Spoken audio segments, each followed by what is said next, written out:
Good day, everyone, and welcome to another exciting ICPS Roundtable. Today's roundtable topic is growing lowland Nepenthes. And I am Kenny Coogan, the Community Relations and Education Director for the International Carnivorous Plant Society. And I'm so excited to have this panel with me today. But first, I hope you notice that I am wearing an appropriate t-shirt. It's Nepenthes bicalcarata with a couple of ants marching on the vine. And if you want to support education or conservation initiatives for ICPS, like hosting roundtables, like our monthly webinars, or my favorite, our Carnivores in the Classroom grant, where we provide funds for teachers K through 12 all over the world to add carnivorous plants into their classroom. If you buy a t-shirt, a tote bag, a notebook with our ICPS merchandise, logos, animations on it, you are directly supporting those causes. And I think probably everyone on the panel remembers when they first learned about carnivorous plants, it was probably when they were a child. And I think by donating to that Carnivores in the Classroom grant, that's like a really nice connection because we want everyone to enjoy carnivorous plants. All right, now we've done several roundtables, and this one I'm actually invested in because I actually grow lowland Nepenthes compared to all those other topics.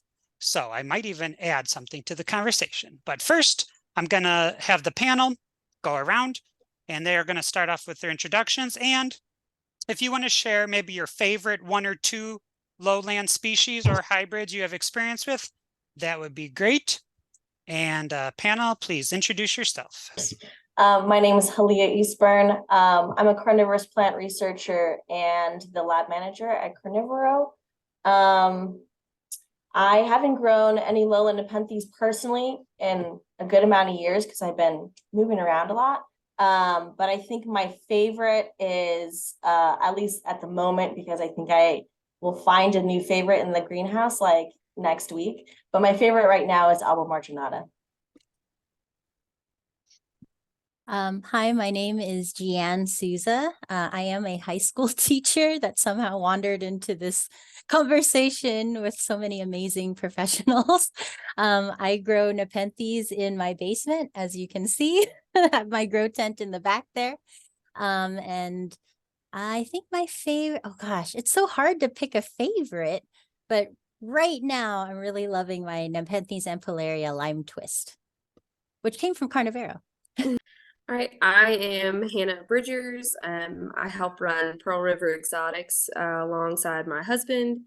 My favorite lowland Nepenthes, probably Rafflesiana. We got to see it in the wild whenever we went to Borneo, and I don't know, I just really love it. But we've grown Lowland Nepenthes in tanks in a closet, all the way to in a greenhouse. So have a little bit of experience with it all. Yeah, I'm Bruce Lee from Lee's Botanical Gardens. I've been growing carnivorous plants since I was 9, which is 1964. And I started my business in 81, and we really specialize in lowland Nepenthes because that's what grow here in Florida.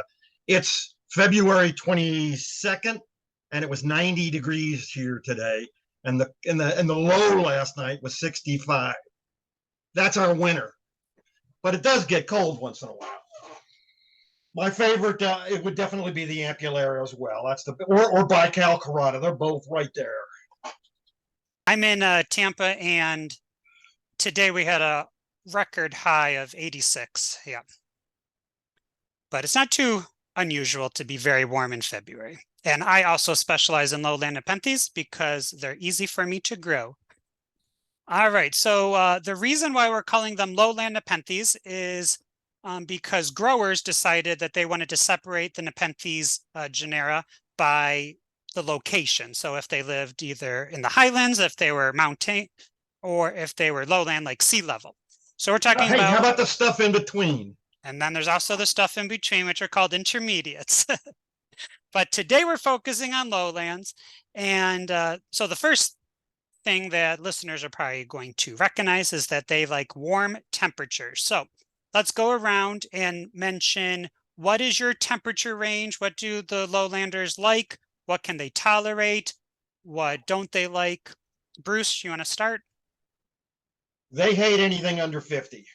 And we stopped heating here a couple of years back.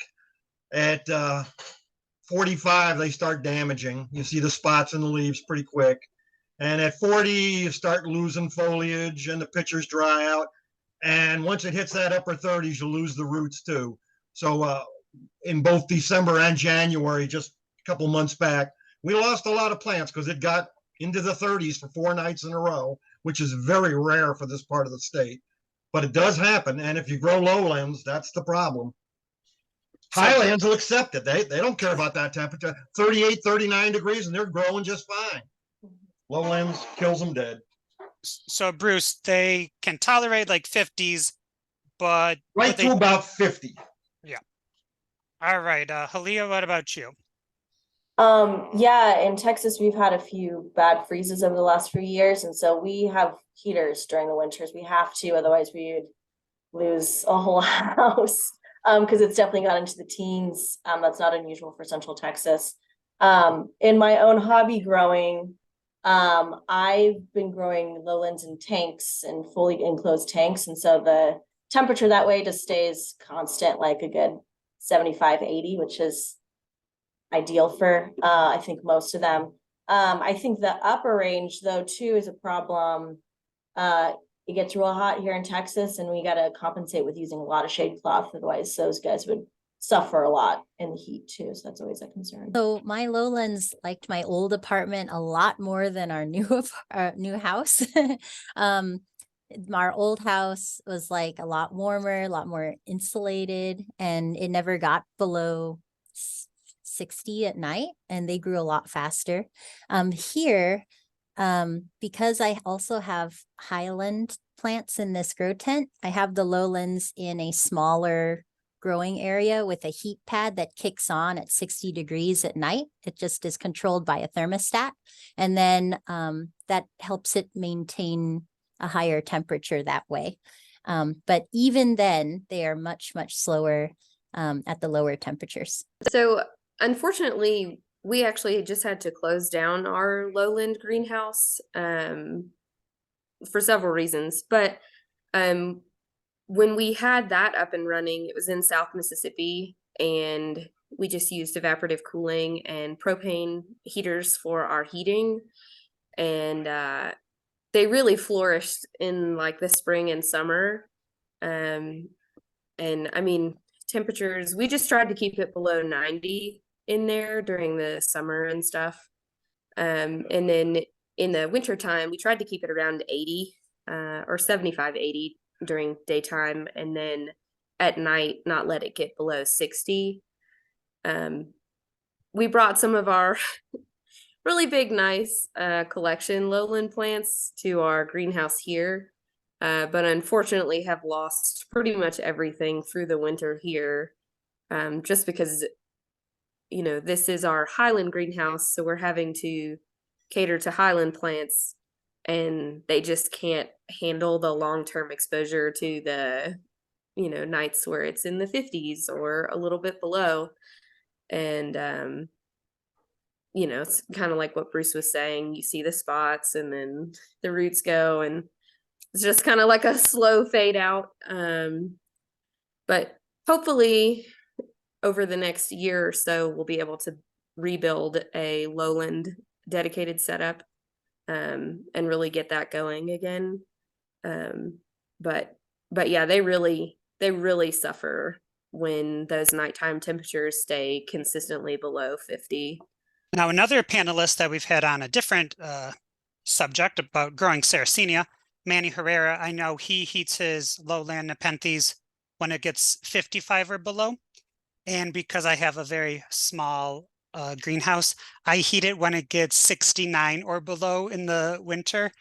And then they're outside in the summer, which is usually about 93. So has anyone also noticed that they hurt when it's too hot? I'm not sure what end, like how far into the 90s you can push it, but I just know like with light, if you're using especially sunlight in a greenhouse, you have to be compensating because at some point you're going to get heat stress from the light intensity coupled with the air temperature. And so that's always just like something you have to moderate there, those two different factors to kind of control the overall heat that those leaves are experiencing in the high summer. So we do have misters and air conditioners in our lowland space to keep it within a healthy range, but that's the benefit of greenhouses. Yeah, that's kind of piggybacking off of what she was saying. We're at 7,000 feet here. So the sun is super intense in the greenhouse. And we actually ended up having to paint our sidewalls in addition to the top of the greenhouse, on top of having a shade cloth on there, just because the intensity of the sun is so strong that we really struggled with radiant heat coming in through the sidewalls. And that radiant heat, I mean, it'll just cook your plants alive. And that would be an issue whether, you're growing highland plants or lowland plants, just because they just can't handle it. And so that's one thing that we've definitely noticed and struggled with. I think it's especially if you're like trying to bloom out your plants. So many of them have to vine so far up to get flowers, and then if they're up there, they're cooking too. And so you got to really be careful with that radiant heat, like you said. Well, here in Florida, it gets hot every day. And I'm inland, I'm 60 miles inland, so we're always about 4 degrees hotter here than the beach. And no, the plants don't seem to. I've just got mine under lath in the summer, and we water them once a day, and they seem to be fine. I've never had a wilt or anything like that. So it's really the lows that I worry about, not the highs. We rarely get above 97. That's a hot day. I'm sure it's the same there at your place. Yeah, I think for Florida, or Tampa rather, our average is about 93. Fortunately, last year, and I don't know how it's been in previous years because I've only been in Texas for a couple of years overall and only in Austin for a few months. But this last summer, we were in the triple digits from May, like into September. Wow. And it was every single day. We did not get a break. And so, yeah, that was our misters were like running all of the time. ACs were all the time. And that's a ton of water to keep things like just in the 90s. Otherwise, yeah. So it's Do you have to water when it gets that hot? Do you have to water often or just once a day or? I'm not sure how often we water during the summers compared to now. Like in the down season, we're watering once a week. So I'm sure it's every other day or something. Oh, really? Yeah, it's probably often. Yeah. Especially like along the walls. We have like a south facing wall, and that end of the greenhouse just gets really, really hot. So everything there definitely needs to get Are your plants off. in hanging baskets? Yeah, hanging. Well, there's like hanging plants, there's tables, and then there's underneath too. Oh, okay. It's stacked top to bottom. Yeah. And so depending, I think it's more like the stuff on the inner side, because we have highland, intermediate, lowland room, and the sun really comes down on the lowland the most. And so the inner wall next to intermediate usually is a little nicer, and we have a bunch of aeroids there, but the furthest wall is like way too hot sometimes. Yeah. Even right now when it's only in the 80s, it starts cooking things real fast. So it's crazy. Well, hey, even in the summertime, you do, because you're really basically on the cusp of the desert. Your temperatures should drop, don't they? Yeah, at night they drop pretty well, but it's like into the low 60s, maybe? Maybe if we're lucky.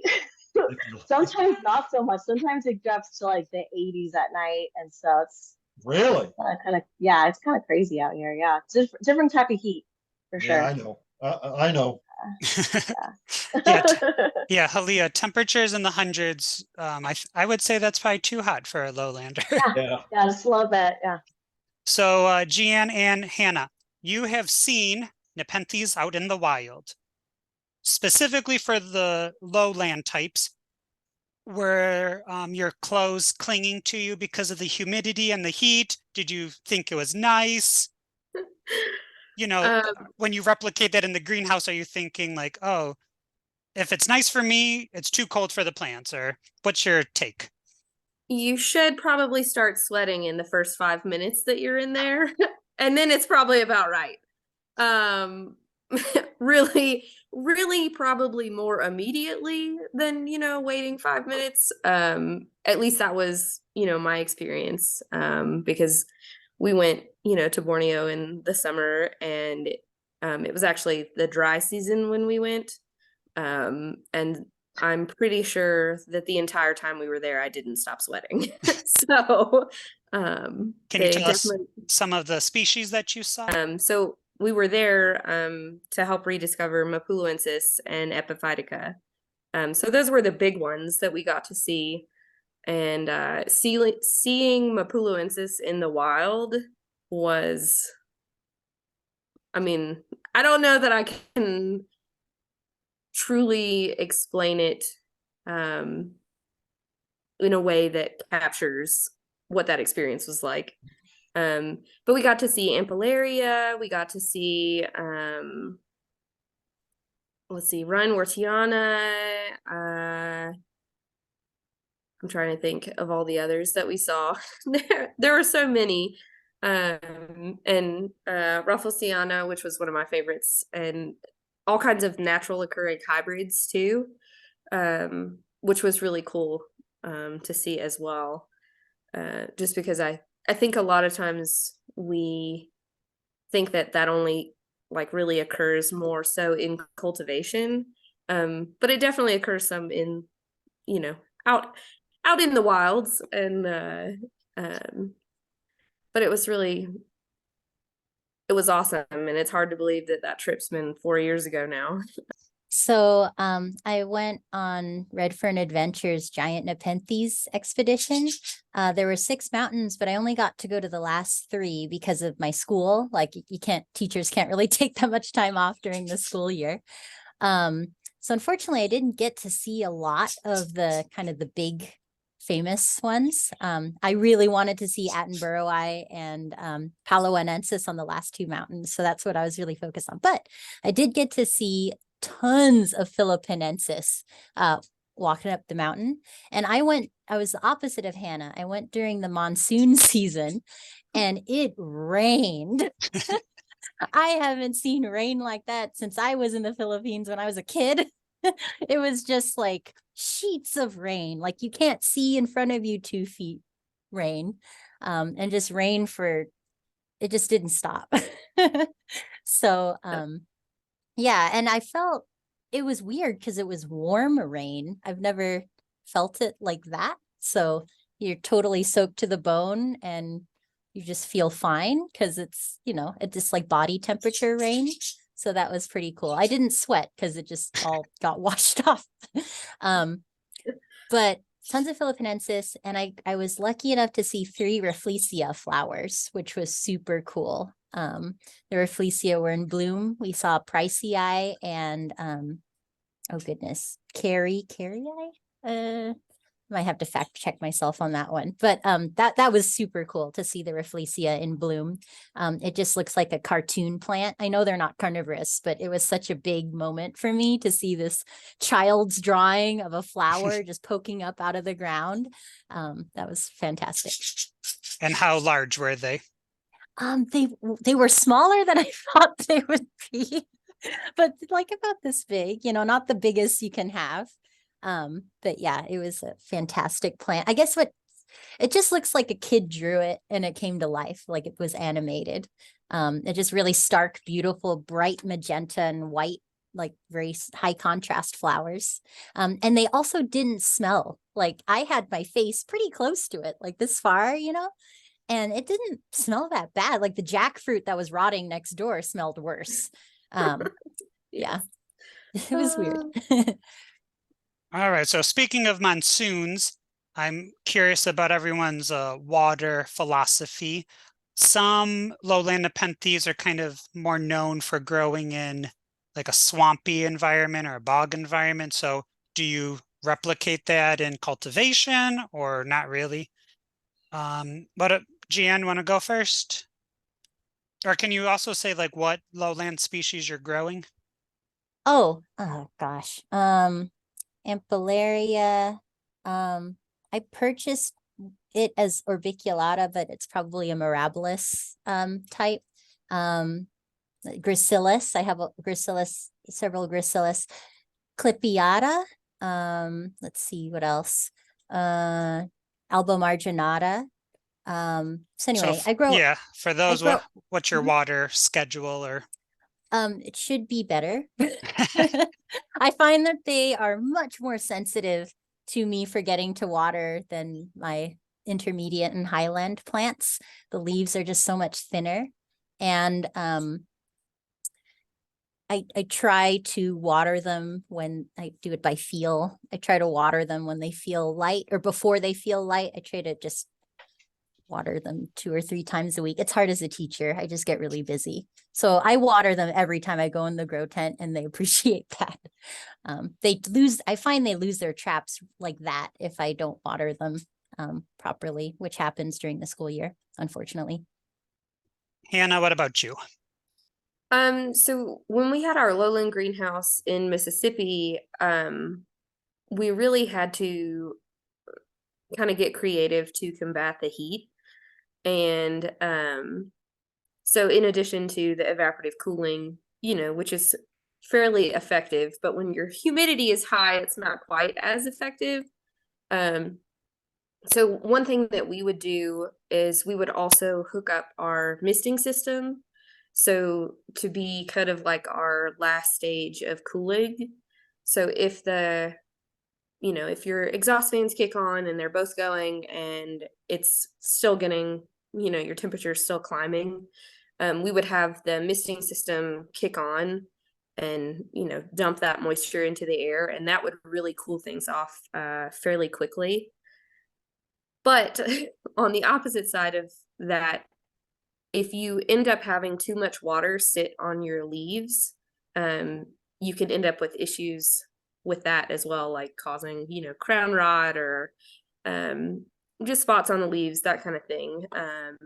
Because I have found that a lot of Nepenthes don't like water to like sit, all day on their leaves. So in addition to doing that, we also have lots of airflow and lots of movement in there to help combat that, and which usually leads to us having to water more frequently as well, just because things dry out faster.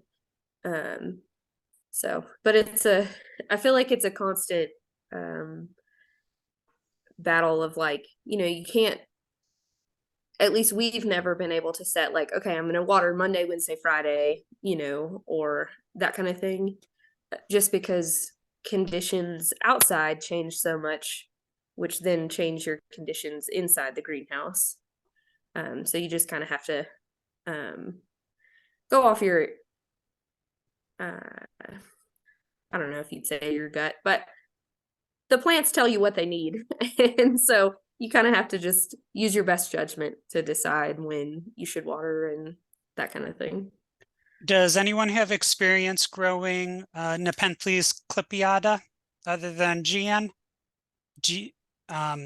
So Yeah, Hannah, died. so we won't take Bruce's advice on that one, but Hannah, regarding water and maybe soil, do you treat it any differently than other lowland Nepenthes? So yes and no. I really like growing Nepenthes in a more airy mix than I guess most people, just because you don't run into like root rot as easily and that kind of thing. You do kind of have to compensate by watering more frequently, but that doesn't really bother me, and I actually prefer that. So when all of our clipiata were little, like 4 years ago, I was growing them in a tank in the house. I just had the tank on a seed mat to help keep them warm, and had a light and all that hanging above it, and they did really well. And I had them in a moss mix for a while, but I lost a couple and just wasn't happy with how they were growing. So I switched them from the moss to an akadama mix. and really did a lot better with them in that. Just because personally, I just like Akadama. You can tell when it starts to dry because it changes color. And you do kind of have to repot more frequently in it because it does break down. Like if it stays consistently wet, it breaks down fairly quickly, or can break down fairly quickly. Is the Clipiata in 100% Akadama, or you have like 50% that, 50% peat or perlite, or? I probably did. I have done 100% Akadama. Now I do probably 75% Akadama and 25% perlite or pumice. Just to add a little bit extra aeration in there. Specifically for I've been really Clipiata, happy with that. yeah, I've noticed that it really needs a very airy Yes. substrate, and then it does still need to go from like super damp to almost dry, and then just keep repeating it. Now, Hali'a and Bruce, what's your experience with watering? Hali'a? For lowland. For lowland stuff that I've kept at home, I had it all in a tank, 100% humidity, everything. And I think I was watering once a week. I had Louisiana, amps, alba marginatas, bicals, a little bit of everything. And they all kind of seem to need it. Same with, I had some campanulata that kind of seem to all need the same kind of stuff. In the greenhouse, it's the same. We kind of all water. We had to water everything the same because it's just too many plants, to be honest. And everything's kept in the same soil mix too. It's a very airy mix with, cocoa core and orchid bark and perlite, like very airy and stuff like that. And I do think that things are able to dry out.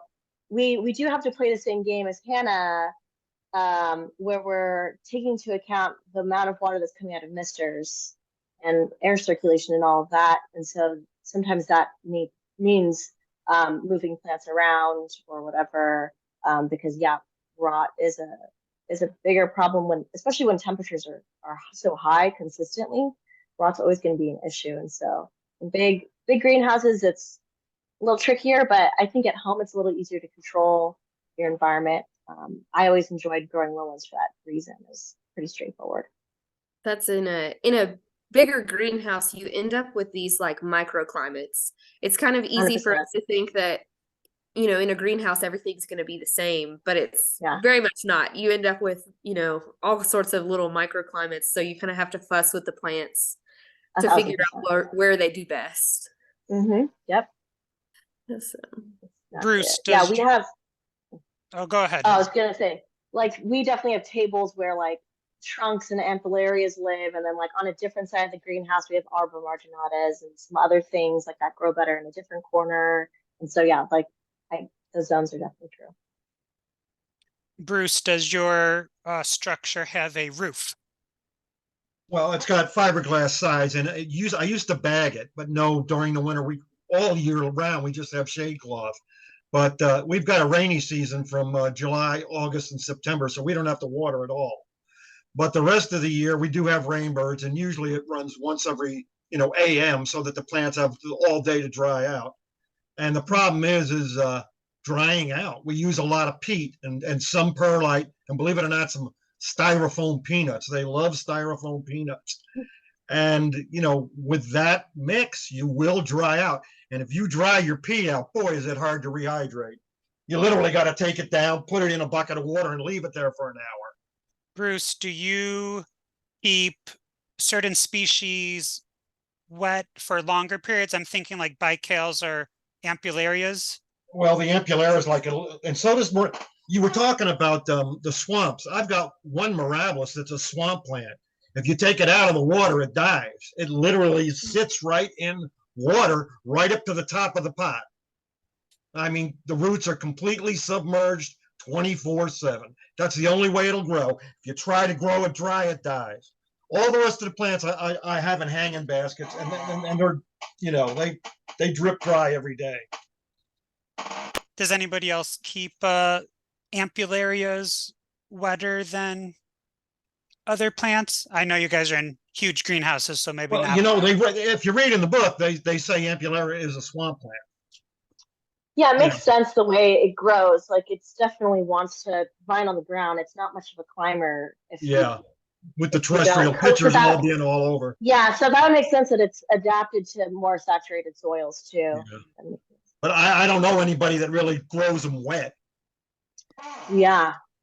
I don't know that anyone grows them like the way they naturally grow either. Right. I think We it's like tend to when grow you're them like all vining the it. rest of the Nepenthes, yeah. Yeah, exactly. That's so I got to see Ampullaria in the wild on, a couple different occasions on our trip. And we definitely did come across some that was growing, in a place that was very obviously holding water. But it's neat that you say the thing about them climbing, because we were all shocked to see this. But there were, these massive Ampullaria clumps that had sent vines up into the trees. And so there were little like clumps of Ampullaria growing up in the trees also, in addition to, the majority on the ground. Did you see any arboreal pictures? I believe that we did. I'd have to go look back through my photos to make sure, but They do actually have a picture, and it looks like a little funnel. It's cute as could be. Yeah. Yeah. Yeah. I'm pretty sure that we saw some, just because I remember everybody was so excited, to see that, because you don't get to see that kind of thing every No. day. Yeah. So that was really cool. Here, we're in New Mexico, and we're at 7,000 feet here. Okay. So. I was wondering why you were having so much luck with Clipiata. Yeah. I mean, it's not really a lowland plant. I think it grows at about 4,500 feet. It's got the thick leaves. Yeah. It doesn't grow at the sea level at all. Yeah, which we had it before we brought them here. We had them at our Mississippi greenhouse, and the first year that we had them there, they really exploded. Really? And are they from seed? I think that some of them are, and then some of them are not. I'm not 100% sure. I'd have to go check all the tags. Yeah. But I know that we do have some from seed. I believe. I could have that backwards. I'm not sure. I'd have to go double check. If they're from Borneo Exotic, they're doing a lot of tissue culture. Yeah. Yeah, which I know that we have some from Borneo Exotics. But like I said, I'd have to go check the tags. It's been such a long time. Because like I said, previously those plants have been at our Lowland greenhouse.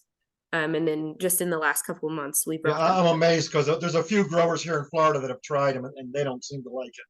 Yeah, I think, and I don't know, I'd have to think more about it to figure out like what we did that worked. But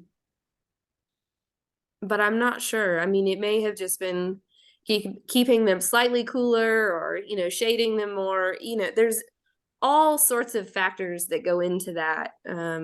As well as like what kind of soil you use, what kind of pot you use. Oh, right. Just because you did good with it doesn't mean that I'm going to do it. I could ship you a plant that's doing great and you don't have any success with it. Yeah. And that's, because there's all sorts of nuance with growing plants, is because just like you said, we're all different growers and we all have different tendencies. Like some of us overwater, some of us underwater. And so you kind of have to fine tune all of your other elements and things to work with you instead of against you. Right.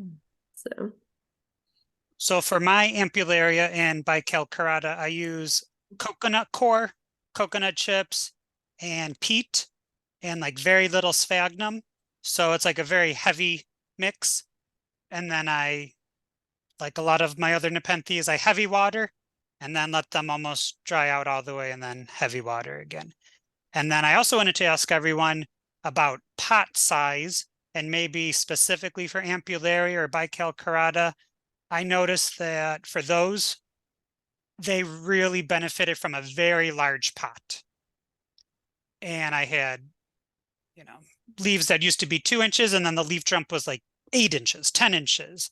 And I don't know if you've seen like an adult bical carata, but they can have like 3 foot long leaves. And once I saw that, I was like, oh, I'm gonna upgrade them. And usually you probably don't want to upgrade too fast, but for these lowland species, I found they really thrive in a large pot. So I was wondering if you noticed that, and if you noticed that with any other lowland species. Well, supposedly they grow better if they're root bound, because then they'll produce pitchers. But I go the with you. I ampullaria. like the bigger pots. Mhm. You know, and an ampullaria, when it starts to vine and you get like 2 feet of vine, I get those trough type pots that you get at Home Depot, the long ones, and I lay them down and cover them over with soil and just leave the tips sticking out, and then little, you know, terrestrial pitchers start coming up through the soil all over the place. All right. Oh, that's so cool. Strawberries or, you know, they're just stolen. They just root Yes, carnivorous strawberry. So Hali'a, what, Yeah, there you go. any themselves. thoughts about pot size? About pot size. I don't know. I think if you're growing, I know a lot of hobbyist growers have learned to acclimate a lot of their lowlands to lower humidity, and I've noticed that just slows down the growth rate, which is probably ideal if you're growing something like bicals, which have just like huge leaf jumps. And like when I was growing it in a tank, we had a pretty good size, like 3 foot tall tank, and it was really wide. But that thing was busting out of there real fast because it was in such ideal conditions. I'm like, I can't keep up with this plant. And so I've often kept things a little more root bound, a little kind of stressed out in my own personal collection because I can't handle that kind of stuff. In the greenhouse, I think we kind of keep our pots on the smaller side. We really wait until it's struggling in that pot to repot because we're dealing with water and like intense amounts of water and mold issues and stuff. In a greenhouse, it's so much more of an issue. And so we kind of keep them on the smaller side for that reason. And really, really wait until you have to repot. Like try to avoid it. Especially because they just go crazy. And I'm like, we repot this thing, it's just gonna keep growing more. It's gonna be we don't have space.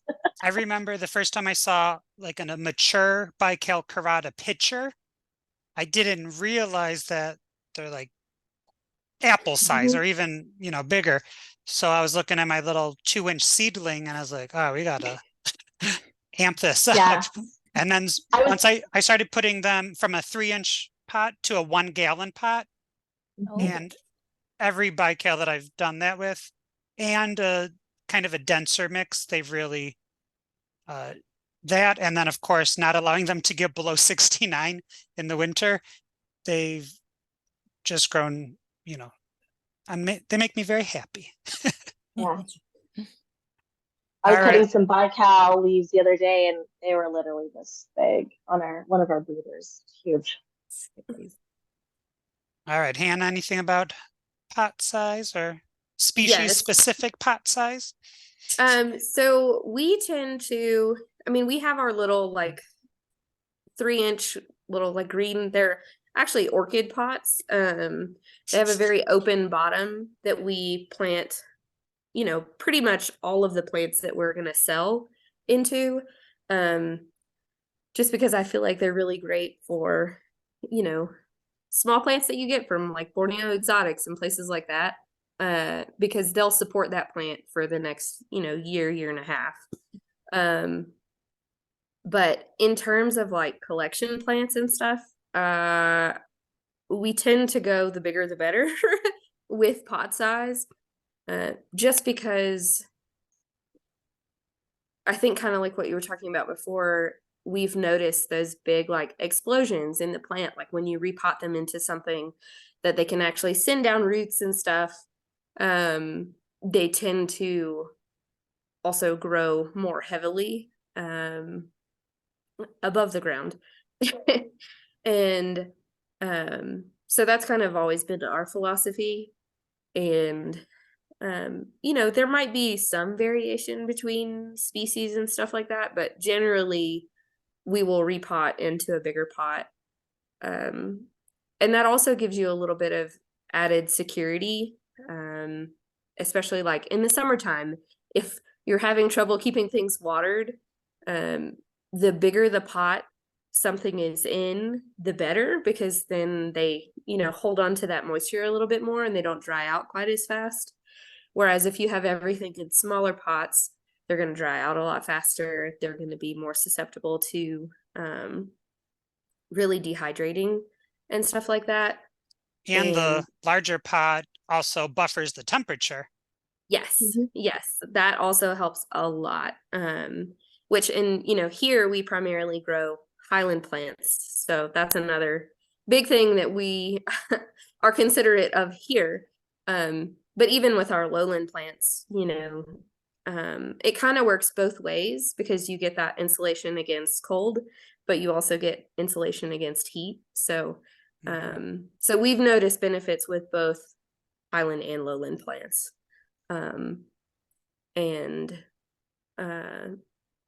Another thing that I think that people don't think about in terms, like when it comes to pots, is the depth of the pot.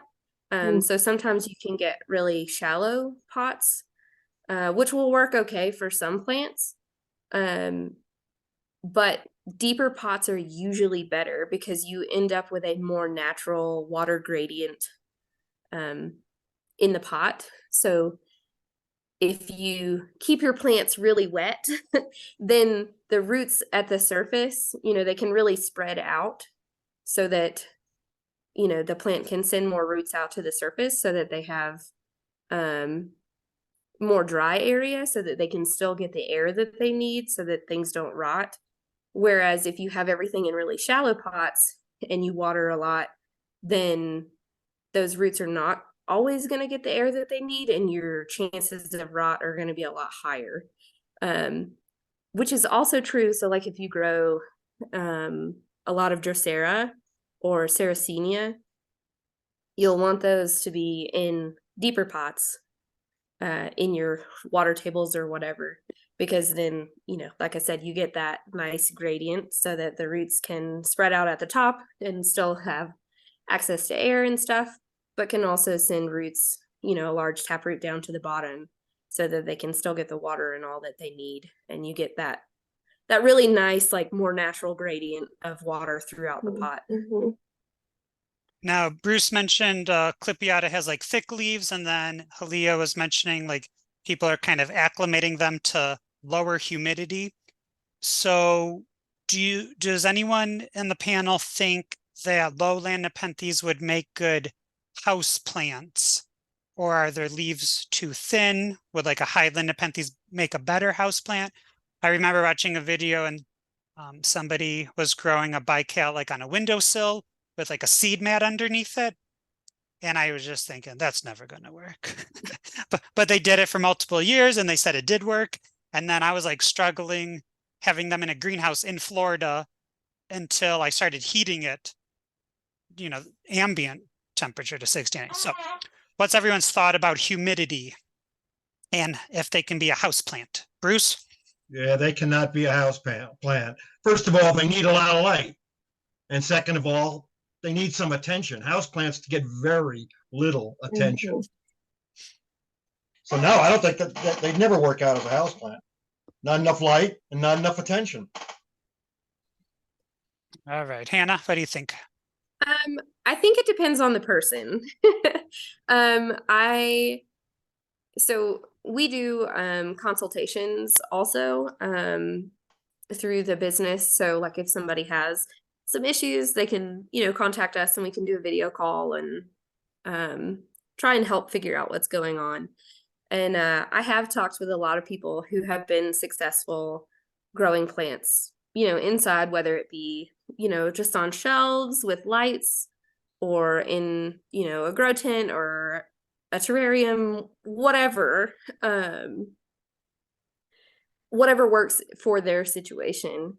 And we have also been successful growing, plants indoors. Like I said, like I've grown plants, in a terrarium in the living room or in the closet, like those kinds of things. So it's not, in my experience, it's not a one shoe fits all kind of situation. You just have to be able to adapt and give the plants what they need for your situation. So like, if you live somewhere, like in Florida, you might be able to grow them on your back patio year round. If you live somewhere like New Mexico, where the ambient humidity is usually like 10%, and it's 30 degrees and snowing outside right now, you probably can't grow them outside. But yeah, I think that there are a lot of different options, and I think that in some situations, plants can definitely be acclimated to conditions in a house, and can even thrive in those situations. But the person, growing them in those conditions obviously has to be willing to, make accommodations to make sure that they really thrive. So I did ask, can lowland Nepenthes with their thin leaves make good house plants? And Bruce responded, no. I think I should have changed it to like, could they make good like windowsill plants? Because now we're going to talk to Hali'a and Gianne, who are growing them indoors in a house. I think a hybrid plant would be the best way to start off with that, because I've grown some like hybrid intermediates outdoors on a shaded patio here in Texas, and they've been fine. And I think indoors we can keep the temperature consistent. You can maybe provide a humidifier near your window. Like if you're growing aroids and stuff like that, you could probably grow something that's like a lowland hybrid, and slowly work up to doing something that's like way more picky.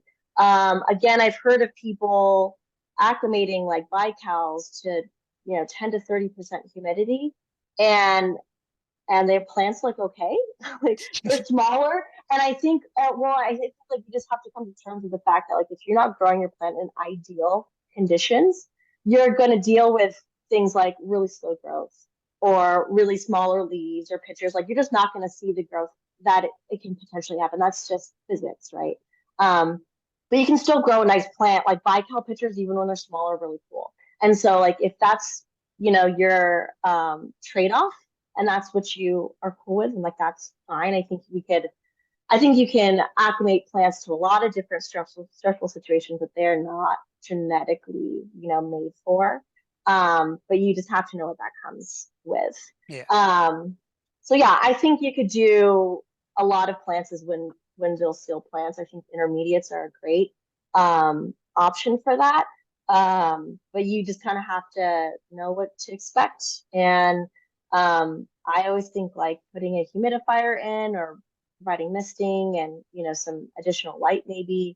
There's like all these really cute options for like ring LEDs and all the stuff, so you can make it stylish, cute in your window, and still grow pretty decent. Yeah, there's lots of grow chambers and cabinets and modified cabinets that are super cute and trendy. I have always grown my lowlands in like a modified fish tank with a heat mat underneath, like one of those aquarium trays that's like propped up on stacks, and it has a cover and light sitting right on top of it, and it just creates this like constant, like the warming water creates like this really nice ambient humidity. For me, that was the best option because I'm a lazy gardener. Like my personal collection, it's natural selection out here. It's like whatever makes it. And so my setups have to be super simple to run, and that's just like how I like my personal collection. And so I think there's a lot of different options. Folks just have to know how much time they want to put into their collection, how much money they can put in, and then like adapt with that. Gianne? Well, it's not fair because every windowsill is different.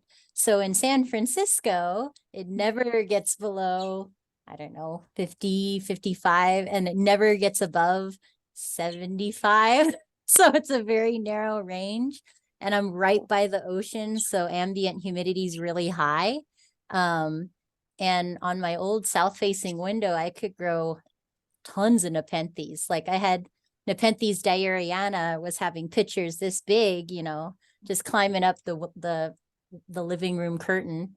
A little gross because I used to feed it, crickets, and then guests would come over and it's like, here, check out my plant. Oh, there's something in it. But yeah, it totally depends on the window. I boosted the humidity even more with big humidity trays, just with volcanic rock, and then keep, an inch of water in there, but set the pots on the rock so they're not sitting in it. But yeah, it totally depends on the window, right? Our sun is never super intense, but because it's a south facing window, is like the perfect amount of sun. So it's just unfair, really. I did grow up a lot of, sorry for my birds. They're very excited that I'm on this call. Online teaching sucks so bad. Anyway, so, they just want to participate so badly. I grew up a lot of complex lowland hybrids. I just saw some seeds and, and I've been having a ton of fun growing them out, like things with a lot of ampullaria and Rafflesiana in them. And I've been selling them at my local Bay Area Carnivorous Plant Society. And everyone that's gotten them has been trying them as houseplants. And they've been doing really, really well. Again, we're in the Bay Area, so it is not fair, but they've been doing really well as houseplants. Like if people are growing them like in their bathroom or kitchen windows or on their table, like right next to the window. And they seem to be fine. So I think complex hybrids are totally the way to go. Hannah, what do you use for substrate for your Lowland Nepenthes, and is it different than your highland mix? So we used to use all long fiber sphagnum moss with like orchid bark and perlite. However, COVID happened and sphagnum moss was really hard to come by. So we actually were kind of influenced to make the switch to cocoa products. So we have primarily been using cocoa chips, cocoa core, and perlite as our like base mix. And what's really nice about that is, if you have something that likes a more airy mix than a more dense mix, you can just add more chips and perlite into your mix and less of the cocoa core or cocoa peat. And so you get this really nice, light, airy mix that'll do well for, plants that like more drainage. And then on the opposite side of that, if you have something that likes a denser mix, you can just add more of the cocoa core or cocoa peat, and you get something that retains that moisture a lot more. And we have loved it and not really looked back on it, because with long fiber sphagnum moss, if that stuff dries out, you have to soak it again in order to get it to rehydrate. And so, when you have a big greenhouse, it never fails that something gets missed. And so we were having to do that a lot. And also as the moss ages, you get a lot more of that. Whereas with the cocoa chips, that's not really an issue. And you get a much more even water. And so I feel like all of our plants have looked a lot better since we've made that switch. Hannah, my soil recipe and story is identical to yours. I used to be all sphagnum, and then COVID happened, and then peat and sphagnum doubled in price or even more. Yeah. And then I was talking to some growers in Thailand, and they said, oh, well, we've used coconut corn, coconut chips for the past 100 years. Like the Europeans are the one who are like, oh, we should be using more expensive substrate for our little hobbies. Yeah. And then, the only thing that you really have to take into consideration with the cocoa stuff is it does usually need to be washed. Yeah, we have to mention that. So how do you do it? Do you rinse it once or multiple times? So what we do is we basically try to get it down to around like 50 or 70 ppm or TDS, whatever you want to call it. And that usually works out to be about 2 or 3 soaks in our RO water. I think we're Um, getting the coconut core and coconut chips from the same place. yeah, Yeah, probably so. for everyone is. I'm also aiming for even lower, like 30 to 70 Yeah, parts per which million can, of total dissolved solids. So yeah, I usually soak them for 12 hours, yeah, dump it out, don't even measure it, soak them yeah. again for like 12 hours, and then do it a third day, and then it's perfect. That's usually what we do too, and it just kind of depends on like how big of a rush I'm in for that. But you know, with the way that our watering system is set up, I can very easily water everything down really well with the reverse osmosis water. So I'm not super worried about getting, you know, the total dissolved solids down really low. Whereas like, you know, if I was just a hobby grower, then yeah, I would take the extra steps to get it down as Yep. low as I possibly could. But I, you know, like I said, I don't worry about it so much, just because I know that we're gonna, you know, go back and do a really heavy water after we Yep. pot everything up. So Hali'a, do you know if you differentiate between lowland and highland substrates? No, we do have a different substrate for our ultra highland room. It's a completely different completely different thing, much colder, much wetter. And so we use just sphagnum and perlite there, and for some sensitive species, which I can't think of off the top of my head, uh, but like similar to Helianthera, we kind of keep them that way. But otherwise, our lowland and intermediate are just kind of in our standard Nepenthes mix that we sell. It's very similar, cocoa core and orchid bark, and we do put sphagnum moss in it, but it's like really finely ground up. We only saw a problem. Well, we saw the problem with the prices for sure, but we saw issues with using sphagnum moss, in that it would get like the big long strands would get like wrapped up in the plants and like choke some of them sometimes. And so we have to be really careful with moss. And it does dry out, but in our greenhouses, nothing ever really dries out like to death. So that hasn't been a problem for us. But yeah, otherwise our Nepenthes mix is pretty standard across the board. It has to be. Gianne, did you? Sounds like I'm like the only person that still uses long fibered sphagnum. I tried coconut core, but I don't know, I'm used to the weight of long fibered sphagnum. Like that's how I water my plants. I go in, I just, move them and feel the weight of it.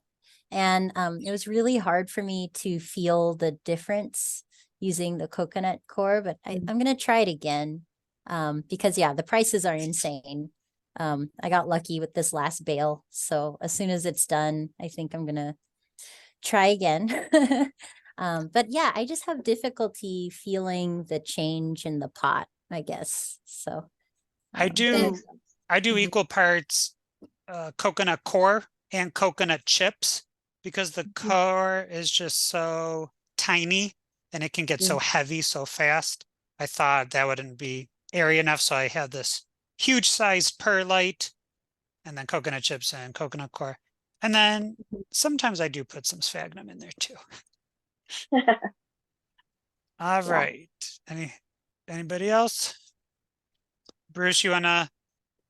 I know, Bruce, you have lowland and intermediates. Are there any species that you change the substrate to for?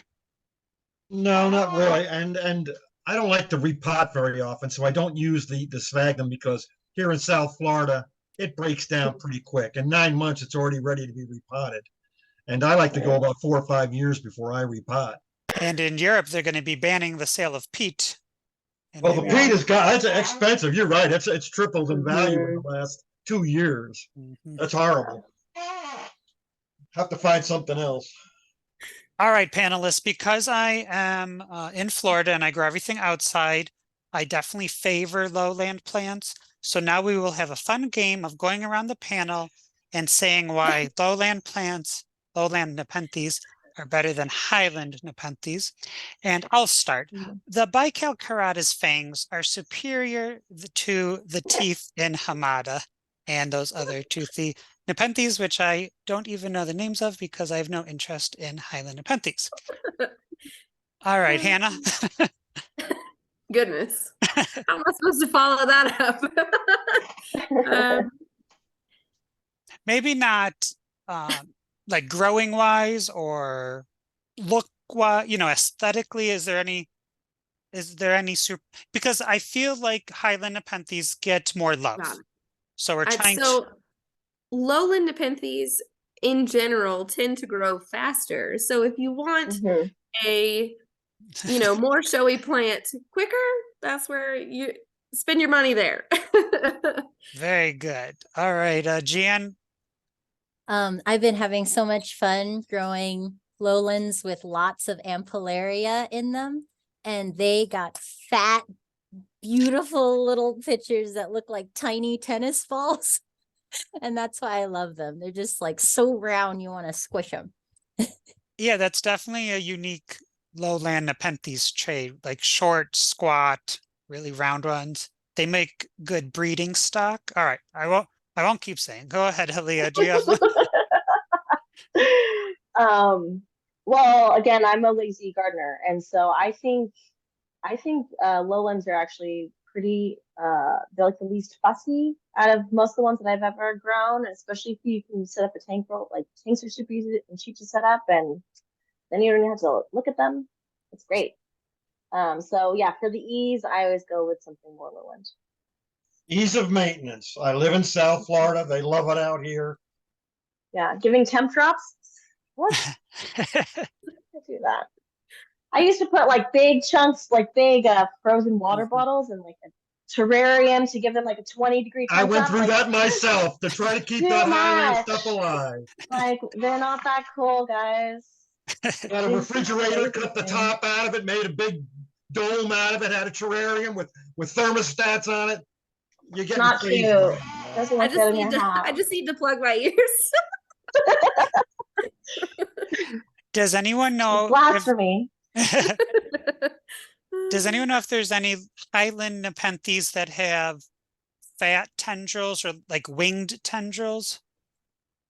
Because I have like a gracilis winged, a rafflesiana wing, and a mirabilis wing. Ooh, And the wings are awesome. They're just like Yeah. so unique. So I So didn't know cool. if One. I didn't know if highland Nepenthes could get that trait. Minus points. Yeah, No wins. Minus point.